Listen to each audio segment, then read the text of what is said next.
हरि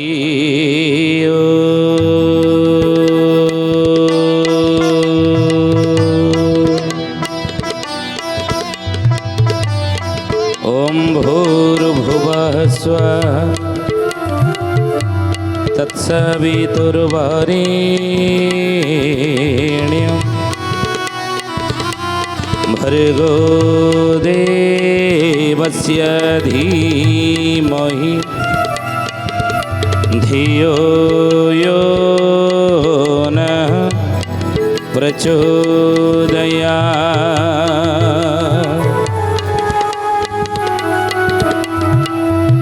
नीलाचल निवासाय नित्याय परमात्मने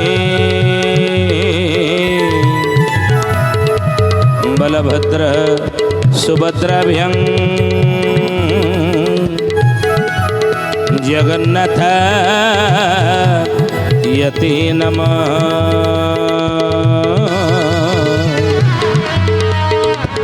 जगन्नाथ यते नमः। बोलिए महापुरुष अच्युतानंद जी की जय। सत्य जानी ज्ञानी गुणी मंडली आजिर मालिका वचन को आपण मानक स्वागत जनाऊँ। आजिर मालिका वचन रे आमे आलोचना करिया जाउछे अच्युतानंद महापुरुष शिष्य रामचंद्र कहते बाबू रे हे मोर द्वादश गोपाल मान तुम समस्त शुणी दिने जोबरा घाट रे भक्तंकर परीक्षा हब। जोबरा परीक्षा हब आ से जोबरा घाट रे कौन परीक्षा हब कि परीक्षा हब केते बेले परीक्षा हब केउ माने परीक्षा देबे आज मालिका वचन रे ई विषय आज आम आलोचना करिया जाउछि एवं आलोचना शेष रे जड़े भक्तर ना मध्य आम कहबू कि से भक्त कौन तार ना कौड़ तार जन्म होइथिबो। सुधीजनी ज्ञानी गुणी मंडली आजिर मालिका वचन रे आम आलोचना करिया जाउछि महापुरुष अच्युतानंद शिष्य रामचंद्र कहउछन बा द्वादश गोपाल मान को पाखरे बसी कहउछंती हे मोर द्वादश गोपाल मान हे मोर प्रिय शिष्य रामचंद्र तुम देखिबो दिने भक्त माने दिने परीक्षा सब देबे। कलिजुग शेष में भक्त मान को परीक्षा देवा को पड़ो भगवान के निकट रे आओ से परीक्षाटी कौ जगार भक्तर भगवान नेबे जानिछ ता हूँ कटकर जोबरा घाट। शिष्य रामचंद्र बा द्वादश गोपाल मैंने पचारे कहले गुरुदेव से जोबरा घाट कटकर कौटी आप आमको टे बुझे कहतु से कटकर जो जोबरा घाटी कौटी आउ से जोबरा घाटर महिमा महात्म्य विषय टी कहवा हूँ। आज मालिका वचन ये विषय आज आम आलोचना करिया जाऊे। आलोचना शेष जड़े भक्तर ना आम कहबू कि से भक्त कौन तार ना कौन तार जन्म हो। महापुरुष मालिका लिखिं कहले जोबरा परीक्षा हेबा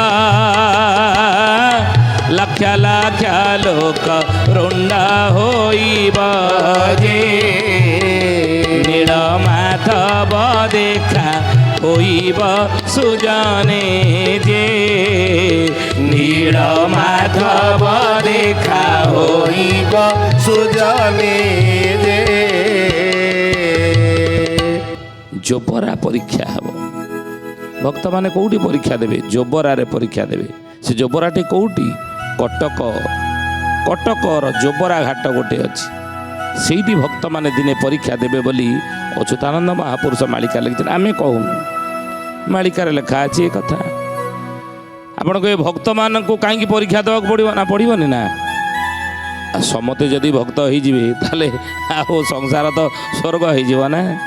ସବୁ କ'ଣ ଭକ୍ତ ଅଛନ୍ତି ଭକ୍ତ ହେଇ ଜ୍ଞାନୀ ଗୁଣି ମଣ୍ଡଳୀ ମହାପୁରୁଷ ଲେଖିଛନ୍ତି ଏ କଥା ମାଳିକାରେ ଆମେ କହୁନୁ। कहले कहले कि केतेक निजको अच्युत कही केतेक निजको अच्युत कही केतेक निजको अच्युत कही केतेक निजको अच्युत कही ज्ञान कहूथिबे आखि न चाही ज्ञान कहूथिबे आखि न चाही। अच्युतानंद महापुरुष लिखिले राम रे कलिजुग रे केतेक निजको अच्युत कही बोलुथिबे କେତେକ ନିଜକୁ ଅଚ୍ୟୁତ କହି ଜ୍ଞାନ କହୁଥିବେ ଆଖି ନ ଚାହିଁ କେତେ କେତେ ଜ୍ଞାନ ସବୁ ଆଲୋଚନା କରୁଥିବେ ବୁଝିଲେ। ଆଉ କେହୁ କହିବ ମୁଁ ହିଁ ଜଗନ୍ନାଥ, କେହୁ କହିବ ମୁଁ ହିଁ ଜଗନ୍ନାଥ, କେହୁ କହିବ ମୁଁ ହିଁ ଜଗନ୍ନାଥ, କେହୁ କହିବ ମୁଁ ହିଁ ଜଗନ୍ନାଥ, କେହୁ କହିବ ମୁଁ ହିଁ ଯଶୋବନ୍ତ, କେହୁ କହିବ ମୁଁ ହିଁ ଯଶୋବନ୍ତ। ପୁଣି କିଏ କହିବ ମୁଁ ଜଗନ୍ନାଥ ଦାସ ଜନ୍ମ ହେଇଛି କଳି ଯୁଗରେ। ସୁଧୀଜାନି ଜ୍ଞାନୀ ଗୁଣୀ ମଣ୍ଡଳୀ ଚାରିଆଡ଼େ ଆପଣ ଦେଖିବେ ଯେଉଁଠି ସବୁ ମାଳିକା ବର୍ଣ୍ଣିତ କ୍ଷେତ୍ର ଗୁଡ଼ିକ ରହିଛି, ଯେଉଁଠି ସବୁ ଚାରିଆଡ଼େ ସବୁ ମଠ ଆଶ୍ରମ କୌଣସି ଧର୍ମ ଅନୁଷ୍ଠାନ ସବୁ ରହିଛି, ଆଉ ଯେଉଁଠି ଯେଉଁଠି ବିଭିନ୍ନ ପ୍ରକାର ଧାର୍ମିକ କାର୍ଯ୍ୟକ୍ରମ ଗୁଡ଼ିକ ପ୍ରତିବର୍ଷ ହେଉଛି। ଉଦାହରଣ ସ୍ୱରୂପ ଆପଣ ନେଇପାରନ୍ତି ଓଳାଶୁଣୀ ଗୁମ୍ଫା ଏକାଦଶୀ, ସେଠି ସାଧୁସନ୍ତମାନେ ସବୁ ଏକତ୍ରିତ ହେଉଛନ୍ତି ପ୍ରତିବର୍ଷ ନୁହେଁ ଗୁମ୍ଫା ମେଳାରେ। ନେଇପାରନ୍ତି ଆମର ଖଣ୍ଡଗିରି ଭୁବନେଶ୍ୱର ଖଣ୍ଡଗିରି ମେଳା ଲାଗୁଛି, ସାଧୁସନ୍ତମାନେ କିଏ କେଉଁଠୁ ଆସୁଛି ସବୁ ଏକତ୍ରିତ ହେଉଛନ୍ତି। ସୁଧୀଜାନି କିଏ ସାଧୁ କହୁଛି ଇଏ ହନୁମାନ ଅବତାର, ଇଏ ହନୁମାନ ହେଇ ଦେଖୁନ ତାର ଲାଞ୍ଜ ବାହାରିଲାଣି ଧୀରେ ଧୀରେ, ତା ଲାଞ୍ଜ ବାହାରିଲାଣି ଇଏ ହନୁମାନ। ଆଉ ସେ ଜାମ୍ବବନ୍ତ ଏଇ ଖଣ୍ଡଗିରିରେ 64 ପଟଳରେ ଅଚ୍ୟୁତାନନ୍ଦ ମହାପୁରୁଷ ଲେଖିଛନ୍ତି ଜାମ୍ବବନ୍ତ ତ୍ରେତା ଯୁଗରୁ କୁଆଡ଼େ ଅପେକ୍ଷା କରି ରହିଛି କେଉଁଠି ଖଣ୍ଡଗିରିରେ। ଆଉ ଇଏ ଜାମ୍ବବନ୍ତ ପରା ତୋର ମହାପୁରୁଷ ଲେଖିଛନ୍ତି। କହିଲେ ବାବୁରେ କିଏ କହେ ମୁଁ ଜଗନ୍ନାଥ, କିଏ କହେ ମୁଁ ବଳରାମ, କିଏ କହେ ମୁଁ ଯଶୋବନ୍ତ। ଏଇଭଳି ହସ୍ତପଦେ କେହୁ ଚିହ୍ନ ଦେଖାଇ, ହସ୍ତପଦେ କେହୁ ଚିହ୍ନ ଦେଖାଇ, ଅବତାର ବୋଲି କହି ବୁଲଇ, ଅବତାର ବୋଲି କହି ବୁଲଇ। ଆଉ କେତେକ ଭକ୍ତମାନେ ସବୁ କଳି ଯୁଗରେ କହୁଥିବେ, ଭକ୍ତ ନୁହଁ କିନ୍ତୁ ଭକ୍ତ ଭଳିଆ ଦେଖେଇ ହେଇ କହିବେ ହସ୍ତପଦରେ ସବୁ ଚିହ୍ନ ଦେଖେଇବେ। ଆଉ ଦେଖୁନ ମୋ ହାତରେ ଏମିତିଆ ଚିହ୍ନ ହେଇଛି, ଆଉ ଚିହ୍ନ ମାନେ ମାଳିକାରେ ଲେଖା ହେଇଛି ମୁଁ ଭକ୍ତ କଳାରେ ଜନ୍ମ ହେଇଛି। ଆଉ ଭକ୍ତ ନ ହେଇଥିଲେ ମୋ ହାତରେ କ'ଣ ଏମିତି ଚିହ୍ନ ଥାନ୍ତା ନା? ମୋ ହାତରେ ହେଇବା ଚକ୍ର ଚିହ୍ନ, ପାଦରେ ଗୋଟେ ଗଦା ଚିହ୍ନ ମୋର ହେଇ ଦେଖୁନୁ। ଏସବୁ ହସ୍ତପଦେ କେଉ ଚିହ୍ନ ଦେଖାଇ ଅବତାର ବୋଲି କହି ବୁଲଇ, ସେ ଅବତାର ବୋଲି ନିଜକୁ କହିକି ବୋଲଉଥିବେ ଆମେ ଅବତାର। ଅବତାର ନ ହେଇଥିଲେ ଆମ ଦେହରେ ସବୁ ଏମିତି ସବୁ ଚିହ୍ନ ଗୁଡ଼ିକ ନଥାନ୍ତା, ଏମିତି ସବୁ ଆୟୁଧ ଗୁଡ଼ିକ ନଥାନ୍ତା। ଅଚ୍ୟୁତାନନ୍ଦ ମହାପୁରୁଷ କହିଲେ ବାବୁରେ ଏଇ ଗୁଡ଼ିକ ଜୋରରେ ବୁଲିବେ କଳି ଯୁଗରେ। ଆଉ ଏମାନଙ୍କୁ ରାମ ସତର୍କ ଥିବ, ଏମାନଙ୍କୁ ରାମ ସତର୍କ ଥିବ, ହାତେ ମାପି ଚାଖଣ୍ଡରେ ଚାଲିବ, ଆଉ ହାତେ ମାପି ଚାଖଣ୍ଡରେ ଚାଲିବ। ଏମାନଙ୍କୁ ସତର୍କ ହେଇକି ତୁ ରହିବୁ, ସତର୍କ ସାବଧାନ ସତର୍କ ହେଇକି ତୁ ଯିବୁ। ହାତେ ମାପିବୁ ଚାଖଣ୍ଡେ ଚାଲିବୁ, ପାଖ ମାଡ଼ିବନି ଏମାନଙ୍କର। କାହିଁକି ନା ଏମାନେ ଭକ୍ତ ଭଳିଆ ନିଜକୁ ସଜେଇ ହେଇଥିବେ, ଭକ୍ତ ଭଳିଆ ନିଜକୁ ପ୍ରଦର୍ଶିତ କରିଥିବେ ଆମେ ଭକ୍ତ, ଆଉ କହି ବୁଲୁଥିବେ ଆମେ ଭକ୍ତ, ଦେଖେଇ ହେଉଥିବେ ଆମେ ଭକ୍ତ, ଭକ୍ତର ପୋଷାକ ପିନ୍ଧିଥିବେ। କିନ୍ତୁ ନା ଏମାନଙ୍କ ପାଖ ମାଡ଼ିବୁନି, ଏଇମାନଙ୍କର ବା ପରୀକ୍ଷା ହେବ, ଏଇମାନଙ୍କର ପରୀକ୍ଷା ହେବ। ଏମାନେ ପରୀକ୍ଷା ଦେବେ ଧାନ ଅଗାଡ଼ି। ଚାଷୀଟି ଯେତେବେଳେ ଧାନ ଅମଳ କରେ ଆସିକ ସବୁ ଅଗାଡ଼ି ଧାନ ସବୁ ଯାକ ବସ୍ତାରେ ପ୍ୟାକ୍ କରିକି ପଠାଇଦେବ ନା, ସେ କ'ଣ କରେ ପ୍ରଥମେ ଅଗାଡ଼ିକୁ ଉଡ଼େଇବ ନା, ଆଉ ଅଗାଡ଼ି ଗୁଡ଼ିକ ଉଡ଼ିଯିବ, ଧାନ ସବୁ ଯାକ ରହିବ। ଭଗବାନ ତ ଏଇ କାମ କରିବେ ନା। ଜ୍ଞାନୀ ଗୁଣୀ ମଣ୍ଡଳୀ କଳିଯୁଗ ଶେଷ ବେଳେ ସତ୍ୟ ଯୁଗ ପାଇଁ ସମସ୍ତେ ରହିବେନି, ସତ୍ୟ ଯୁଗ ପାଇଁ ସେଇମାନେ ରହିବେ, ଭକ୍ତ ସ୍ୱଭାବର ଲୋକ ରହିବେ, ସାଧୁ ସ୍ୱଭାବର ଲୋକ ରହିବେ, ନୀତି ନିୟମରେ ମାନିକି ଯିଏ ନୀତି ନିୟମ ଚଳୁଥିବ ସେଇମାନେ ରହିବେ। ଭଲ ଲୋକମାନେ ସତ୍ୟ ଯୁଗ ରହିବେ, ଖରାପ ଲୋକ ରହିବେନି। ଆପଣ କହିବେ ଭଲ ଲୋକମାନେ କିଏ କ'ଣ ଏଇଭଳି ପୋଷାକ ପିନ୍ଧିବେ, ଭକ୍ତର ଭେକ ଦେଇକି ଧରିକି ବୁଲୁଥିବେ, ସେମାନେ ରହିବେ ନା। ଏମାନଙ୍କର ପରୀକ୍ଷା ହେବ। ପ୍ରକୃତରେ ତୁମେ ଭକ୍ତ କିଏ ନୁହଁ, ପ୍ରକୃତରେ ଭକ୍ତର ଆଚରଣ ତୁମଠାରେ ଅଛି ନା ନାହିଁ। ସାଧାରଣ ଲୋକ ତ ଚିହ୍ନି ପାରିବେନି ନା, କ'ଣ ଟେଷ୍ଟର ଅଛି ମାରିକି ଦେଖିବା। ସୁନାକୁ ଯେମିତି କଷଟିରେ କଷିକି ଦେଖନ୍ତି ସେମିତି କ'ଣ ଦେଖାଯିବ ନା, କେମିତି ଜାଣିବେ? ତାଙ୍କର ପରୀକ୍ଷା ନିଆହେବ। ସୁଧୀଜାନି ଅଚ୍ୟୁତାନନ୍ଦ ମହାପୁରୁଷ ଶିବକଳ୍ପ ନବଖଣ୍ଡ ନିର୍ଖଣ୍ଡ ମାଳିକାରେ ଲେଖିଛନ୍ତି, କହିଲେ ସମସ୍ତେ କଳିଯୁଗରେ ଭକ୍ତ ନୁହଁ। ଭକ୍ତ ବୋଲି ଦେଖେଇ ହେଲେ ପୋଷାକ ପିନ୍ଧିଦେଲେ, ଚିତା ତିଲକ ଧାରଣ କରିଦେଲେ ଭକ୍ତ, ପୂଜା ପାଠ କରିଦେଲେ ମଠ ମନ୍ଦିର ଯିଏ ଯାଉଛି ସବୁଦିନେ ସିଏ ଭକ୍ତ ନା। ଆଉ କହିଲେ ଶୁଣା ଶୁଣି ଭାବେ ଗୁରୁ ବୋଲାଇବେ, ସମ୍ପ୍ରଦାୟ ଜ୍ଞାନ ନଥିବ, ନାନା ଜାତି ନାନା ତିଲକ କାଟିବେ, ଗୁରୁ ଧର୍ମ ନାଶ ଯିବ। ଜୟ ଜଗନ୍ନାଥ ପତିତ ପାବନ ଓଡ଼ିଶା ବଡ଼ ଠାକୁର କଳ୍ପବଟବାସୀ ପ୍ରଭୁ ବ୍ରହ୍ମ ରାଶି କଳି କଳୁଷ ନିସାର। ଶୁଣା ଶୁଣି ଭାବେ ଗୁରୁ ବୋଲାଇବେ ସମ୍ପ୍ରଦାୟ ଜ୍ଞାନ ଦେ ପଚାରିବେ ପ୍ରଭୁ ତୁମେ କେଉଁ ସମ୍ପ୍ରଦାୟର ଆଗେ କୁହ। ଯଦି ଭକ୍ତ ବୋଲି କହୁଛ କେଉଁ ସମ୍ପ୍ରଦାୟର ତୁମେ, କ'ଣ ତମର ଚିତା, କ'ଣ କେଉଁ ଚିତା ତୁମେ ଧାରଣ କରିଛ, ତମ ସମ୍ପ୍ରଦାୟ କ'ଣ କୁହ, ଏବଂ କେଉଁଭଳି ଗୁରୁ ତୁମେ କେଉଁ ଗୁରୁ ବରଣ କରିଛ କୁହ। ଏଇଭଳି ପ୍ରଭୁ ପରୀକ୍ଷା ନେବେ ଭକ୍ତମାନଙ୍କର। ବୋଲିଏ ମହାପୁରୁଷ ଅଚ୍ୟୁତାନନ୍ଦ ଜି କି ସେଥିଜାନି ଜ୍ଞାନୀ ଗୁଣୀ ମଣ୍ଡଳୀ। ଆଜିର ମାଳିକା ବଚନରେ ଆମେ ଆଲୋଚନା କରୁଛେ ବିଷୟ କ'ଣ? ଅଚ୍ୟୁତାନନ୍ଦ ମହାପୁରୁଷ ମାଳିକାରେ ଲେଖିଛନ୍ତି ଦିନେ ଭକ୍ତମାନଙ୍କର ପରୀକ୍ଷା ଭଗବାନ ନେବେ। ଶିଷ୍ୟମାନେ ପଚାରିଲେ ଗୁରୁଦେବ କେତେବେଳେ ନେବେ? ନା କଳିଯୁଗ ଶେଷ ସମୟରେ ନେବେ। ନା ପରୀକ୍ଷା କେଉଁଠି ନେବେ? ନା କଟକର ଜୋବରା ଘାଟରେ ଭକ୍ତ ପରୀକ୍ଷା ହେବ। ନା ସେଇ କଟକର ଜୋବରା ଘାଟର ମହିମା ମହାତ୍ମ୍ୟ ବିଷୟରେ ଟିକେ କୁହନ୍ତୁ। ସେ ବିଷୟ ଆଜି ଆମେ ଆଲୋଚନା କରୁଛେ। ଆଲୋଚନା ଶେଷରେ ଜଣେ ଭକ୍ତର ନାଁ ମଧ୍ୟ ଆମେ କହିବୁ କିଏ ସେ ଭକ୍ତ, କ'ଣ ତାର ନାଁ, କେଉଁଠି ତାର ଜନ୍ମ ହେଇଥିବ। ମହାପୁରୁଷ କହିଲେ ବାବୁରେ ଏଇଭଳି ଭକ୍ତ ସବୁ ବୋଲିବେ କଳିଯୁଗରେ।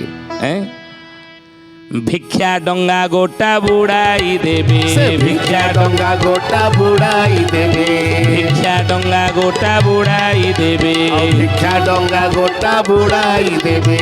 ମିଥ୍ୟା କଥା କହି ଶିଷ୍ୟ କରିବେ, ମିଥ୍ୟା କଥା କହି ଶିଷ୍ୟ କରିବେ। ଭିକ୍ଷା ଡଙ୍ଗା ଫଙ୍ଗା ସବୁ ବୁଡ଼େଇ ଦେବେ, ମିଥ୍ୟା କଥା କହି ଶିଷ୍ୟ କରିବେ କେତେକ ଗୁରୁମାନେ, ସନ୍ଥମାନେ, ସାଧୁମାନେ। ଅଚ୍ୟୁତାନନ୍ଦ ମହାପୁରୁଷ କହିଲେ ଏଇମାନଙ୍କର ପରା ପରୀକ୍ଷା ହେବ। କଟକ ଜୋବରା ଘାଟରେ ବୁଝିଲେ ନାଗାନ୍ତି ଯୋଗାନ୍ତି ଅନ୍ନ ତ୍ୟକ୍ତ ଭୋଗୀ, ଯିଏ ଖାଦ୍ୟ ଛାଡ଼ିଥିବ, କିଏ ନାଗାନ୍ତି କିଏ ଯୋଗାନ୍ତି, ଏସବୁ ଭକ୍ତ ସବୁ ଏମାନଙ୍କର ପରୀକ୍ଷା ହେବ। ମହାପୁରୁଷ ଆମେ କହୁନୁ ଏ ଜ୍ଞାନୀ ଗୁଣୀ ମଣ୍ଡଳୀ ଶୁଦ୍ଧିଜାନେ ଗାଇବା ଧ୍ୟାଇବା, ଯିଏ ଗାଉଥିବ ଧ୍ୟାନ କରୁଥିବ ଏମାନଙ୍କର ବି ପରୀକ୍ଷା ହେବ କଟକ ଜୋବରା ଘାଟରେ ବୁଝିଲେ। ଆଉ ସେଇଥିପାଇଁ ମହାପୁରୁଷ କହୁଛନ୍ତି ଲକ୍ଷ ଲକ୍ଷ ଲୋକ ରୁଣ୍ଡ ହୋଇବେ ଲୋ ନୀଳମାଧବ ଦେଖାବେ। ସେତେବେଳେ ଯେଉଁ ନୀଳମାଧବ ଆଜି ଦାରୁ ବ୍ରହ୍ମ ରୂପରେ ରତ୍ନ ସିଂହାସନରେ ପୂଜା ପାଉଛନ୍ତି ନା, ସେ ନୀଳମାଧବଙ୍କୁ ଭକ୍ତମାନେ ସେତେବେଳେ ଦର୍ଶନ କଟକ ଜୋବରା ଘାଟରେ କରିବେ ବୋଲି ମହାପୁରୁଷ ଲେଖିଛନ୍ତି ମାଳିକାରେ। ଆମେ କହୁନୁ ଏ କଥା। ସେଥିୟାନି ଅଚ୍ୟୁତାନନ୍ଦ ମହାପୁରୁଷ କହିଲେ ସିଦ୍ଧ ପୁରୁଷ ଯେ ମିଳି ଭକତ ମାନଙ୍କୁ ନେବେ ଉଧାରି ଯେ, ବଳରାମଙ୍କ ଚରଣେ ପଡ଼ି ସୁଜନେ ଯେ, ବଳରାମଙ୍କ ଚରଣେ ପଡ଼ି ସୁଜନେ ଯେ। ସିଦ୍ଧ ପୁରୁଷ ଜଣେ ମିଳି ଭକତମାନଙ୍କୁ ନେବି ଉଦ୍ଧାରି, ଯିଏ ପ୍ରକୃତରେ ଭକ୍ତ ତାଙ୍କୁ ସେ ଉଦ୍ଧାର କରିବେ ବୁଝିଲେ। ବୋଲିଏ ମହାପୁରୁଷ ଅଚ୍ୟୁତାନନ୍ଦ ଜି କି ସେଥିୟାନି ଜ୍ଞାନୀ ଗୁଣୀ ମଣ୍ଡଳୀ। ଆଜିର ମାଳିକା ବଚନରେ ଆଲୋଚନା କରୁଛେ ବିଷୟ କ'ଣ? ନା ମହାପୁରୁଷ ଅଚ୍ୟୁତାନନ୍ଦ ଶିଷ୍ୟ ରାମଚନ୍ଦ୍ର ବା ଦ୍ୱାଦଶ ଗୋପାଳମାନଙ୍କୁ କହୁଛନ୍ତି ହେ ମୋର ଦ୍ୱାଦଶ ଗୋପାଳମାନେ, ହେ ମୋର ପ୍ରିୟ ଶିଷ୍ୟ ରାମଚନ୍ଦ୍ର, କଳିଯୁଗ ଶେଷ ସମୟରେ ଭକ୍ତମାନଙ୍କୁ ଦିନେ ପରୀକ୍ଷା ଦେବାକୁ ପଡ଼ିବ ଭଗବାନଙ୍କ ନିକଟରେ। ନା କେବେ? ନା କଳିଯୁଗ ଶେଷରେ। କେଉଁଠି ପରୀକ୍ଷା ଭକ୍ତମାନେ ଦେବେ? ନା କଟକର ଜୋବରା ଘାଟରେ। ନା ଜୋବରା ଘାଟରେ ପରୀକ୍ଷା ଦେଇ କି ପରୀକ୍ଷା ମାନ ଦେବେ ଏଇ ବିଷୟ ଆଜି ଆମେ ଆଲୋଚନା କରୁଛେ। ଏବଂ ଆଲୋଚନା ଶେଷରେ ଜଣେ ଭକ୍ତର ନାଁ ମଧ୍ୟ ଆମେ କହିବୁ କି ସେ ଭକ୍ତ, କ'ଣ ତାର ନାଁ, କେଉଁ ତାର ଜନ୍ମ ହେଇଥିବ।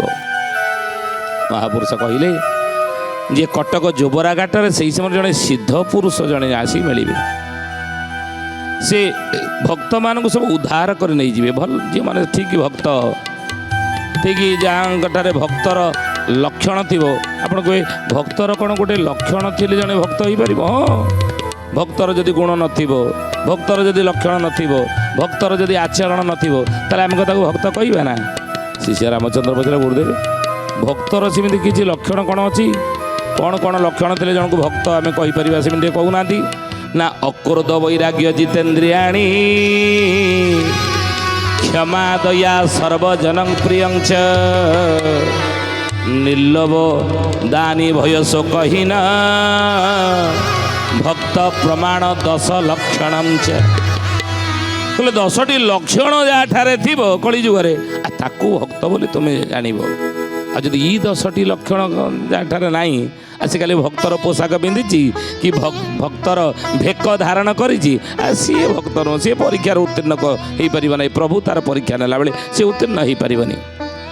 ଇ 10ଟି ଲକ୍ଷଣ ଯାହା ଭିତରେ ଥିବ ତାକୁ ଭକ୍ତ କହିବା ନା। ଆଉ ଆପଣ କହିବେ ସେ 10ଟି ଲକ୍ଷଣ ହେଲା କ'ଣ ନା ପ୍ରଥମେ ହେଲା ଅକ୍ରୋଧ। ଯିଏ ଭକ୍ତ ହେଇଥିବ ତା ଭିତରେ କ୍ରୋଧ ବେଶୀ ସମୟ ପର୍ଯ୍ୟନ୍ତ ରହିବନି। କ୍ରୋଧ କ'ଣ କୃଷ୍ଣଙ୍କ ଠାରେ ନଥିଲା, ନହେଲେ କଂସକୁ କେମିତି ମାରିଥାନ୍ତି? କ୍ରୋଧ କ'ଣ ଭଗବାନ ରାମଙ୍କ ଠାରେ ନଥିଲା କି କ୍ରୋଧ, ନହେଲେ ରାବଣକୁ କେମିତି ମାରିଥାନ୍ତି? କ୍ରୋଧ ରହିଛି ନା। ଆଉ ତେଣୁ କ୍ରୋଧ ବେଶୀ ସମୟ ପର୍ଯ୍ୟନ୍ତ ରହିବନି, ମନେ ରଖନ୍ତୁ ଏ କଥା। ହଁ ରାଗିଗଲେ, ରାଗିଗଲା ପରେ ସେଇ ରାଗଟାକୁ ମନ ଭିତରେ ପୁରା ବାନ୍ଧିକି ଛାଡ଼ିବିନି ନଇଁ ପଡ଼ିଥିବ। ଯେତିକି ବେଳେ ବିଧାଇ ମାରିବି ସେତିକି ବେଳେ ମୋତେ ଏମିତି ରଗେଇଛି, ମୋତେ ଏମିତି ଅସୁବିଧା କରିଛି, ତାକୁ ଯେମିତି ହେଲେ ମୁଁ ପ୍ରତିଶୋଧ ନେବି ନା। ଆଉ ତା ଜଣଙ୍କ ଉପରେ ରାଗିଥିବ ବେଶୀ ସମୟ ପର୍ଯ୍ୟନ୍ତ। ପୁଅ ଉପରେ ରାଗିଲି, ସ୍ତ୍ରୀ ଉପରେ ରାଗିଲି, ନାଇଁ ଖାଇବିନି, ନାଇଁ 5 ଦିନ କଥାବାର୍ତ୍ତା କରିବିନି, ନାଇଁ ମୁଁ ସମ୍ପର୍କ କାଟିଦେବି। ଇ କି କଥା?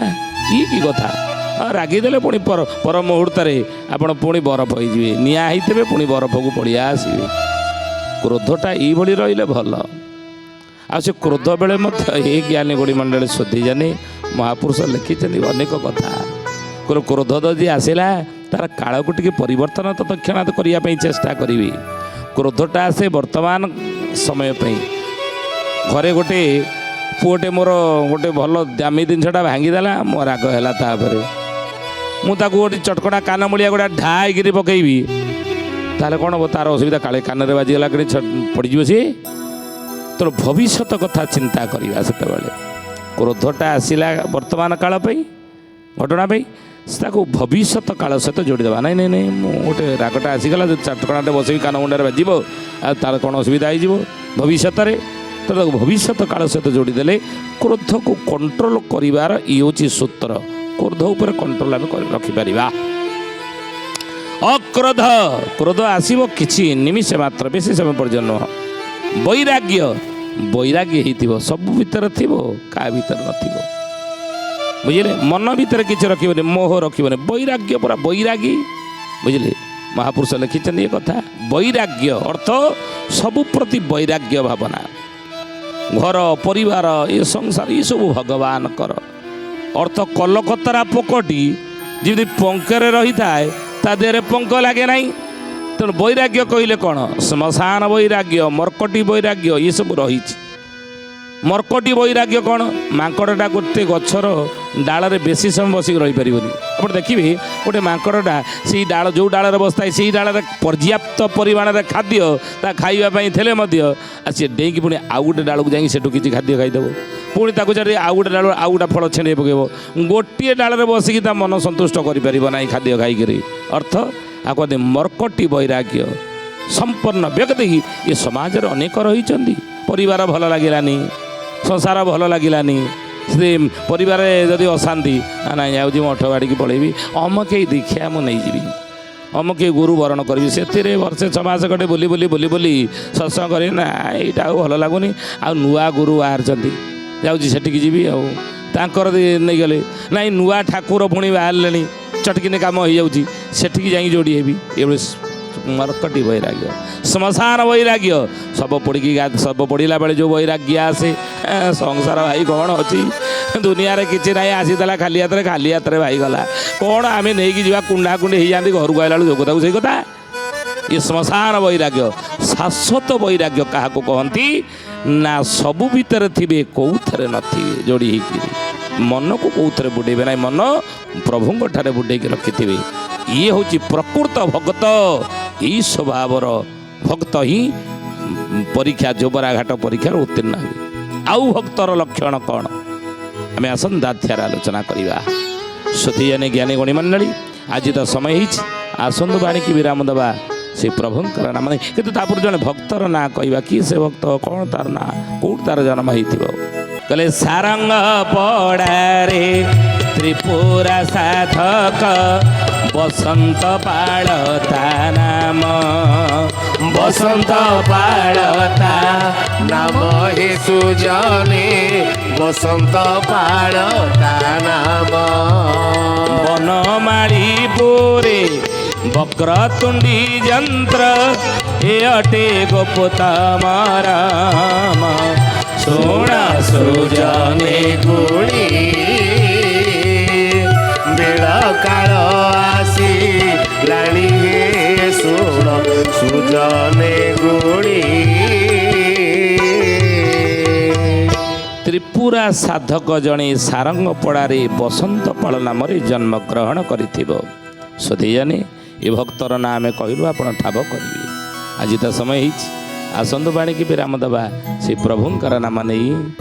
ଶ୍ରୀ ଅଚ୍ୟୁତ ଶରଣମ୍ ଶ୍ରୀ ଅନନ୍ତ ଶରଣମ୍ ଶ୍ରୀ ଅଚ୍ୟୁତ ଶରଣମ୍ ଶ୍ରୀ ଅନନ୍ତ ଶରଣମ୍ ଜଗନ୍ନାଥ ଶରଣମ୍ ବଳରାମ ଶରଣମ୍ ଜଗନ୍ନାଥ ଶରଣମ୍ ବଳରାମ ଶରଣମ୍ ଶରଣମ୍ ଶରଣମ୍ ଯଶୋବନ୍ତ ଶରଣମ୍ ଶରଣମ୍ ଶରଣମ୍ ଯଶୋବନ୍ତ ଶରଣମ୍ ଶରଣମ୍ ଶରଣମ୍ କଳ୍କି ରାମ ଶରଣମ୍ ଶରଣମ୍ ଶରଣମ୍ କଳ୍କି ରାମ ଶରଣମ୍ ଶରଣମ୍ ଶରଣମ୍ ଶରଣମ୍ ଶରଣମ୍ ଶରଣମ୍ ଶରଣମ୍ ଶରଣମ୍ ଶରଣମ୍ ଶ୍ରୀ ଅଚ୍ୟୁତ ଶରଣମ୍ ଶ୍ରୀ ଅନନ୍ତ ଶରଣମ୍ ଶ୍ରୀ ଅଚ୍ୟୁତ ଶରଣମ୍ ଶ୍ରୀ ଅନନ୍ତ ଶରଣମ୍ ଶରଣମ୍ ଶରଣମ୍ ଶରଣମ୍ ଶରଣମ୍ ଶରଣମ୍ ଶରଣମ୍ ଶରଣମ୍ ଶରଣମ୍ ସଥିଜାନି ଜ୍ଞାନୀ ଗୁଣୀ ମଣ୍ଡଳୀ ଆଜି ପାଇଁ ଆସନ୍ତୁ ବାଣୀକି ଏଠାରେ ବିରାମ ଦେବା। ପୁଣି ଆସନ୍ତା ଅଧ୍ୟାୟରେ ଭେଟ ହେବା। ରହୁଛୁ ହରି ଓମ୍ ଶାନ୍ତି ଶାନ୍ତି ଶାନ୍ତି ସର୍ବାରିଷ୍ଟ ସୁଶାନ୍ତିରେ ଭବତୁ।